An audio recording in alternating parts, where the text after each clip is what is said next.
Mariing itinanggi ni Philippine Coast Guard spokesperson for the West Philippine Sea, Rear Admiral J. Tariela, ang mga paratang ng China na infringement o panghihimasok ng Navy personnel ng Pilipinas sa Ayungin Shoal. Ito ay kasunod ng panibagong tensyon sa pagitan ng mga tropa ng Pilipinas na nagmamando sa BRP Sierra Madre at China Coast Guard nitong Lunes o kahapon. Sa isang pahayag ngayong Martes, July 21, iginiit ni Tariela na walang ginawang paglabag o panggugulo ang Pilipinas sa naganap na marahas na engkwentro sa Ayungin Shoal.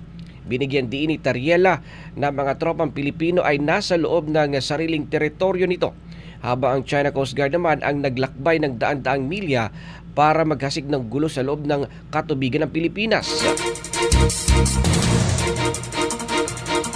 Giit ng Philippine Coast Guard official ng Ayungin ay bahagi ng exclusive economic zone ng Pilipinas at the Continental Shelf salig sa 2016 Arbitral Award na pinal at may bisa sa ilalim ng United Nations Convention on the Law of the Sea at walang claim mula sa China, kabilang na tinatawag na 9-dash line ang may legal na batayan dito.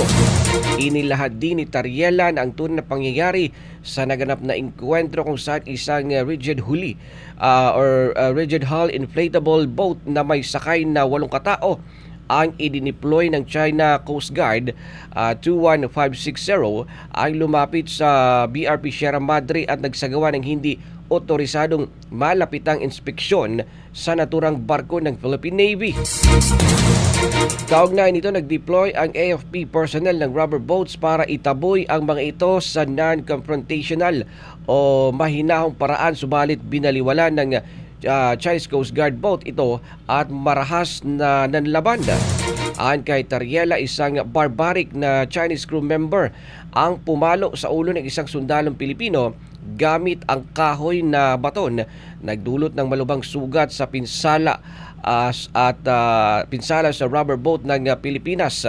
Tinawag naman ng Rear Admiral ang marahas na aksyon ng Chinese crew na isang assault sa personal ng Pilipinas sa mismong exclusive economic zone ng bansa at hindi maximum restraint.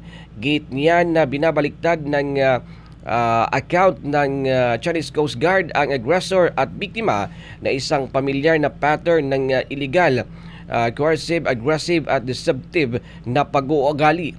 Anya ang Chinese Coast Guard ang nagsimula ng mapanganib na aksyon at rumisponde lamang ang kanilang rubber boats para protektahan ang BRP Sierra Madre.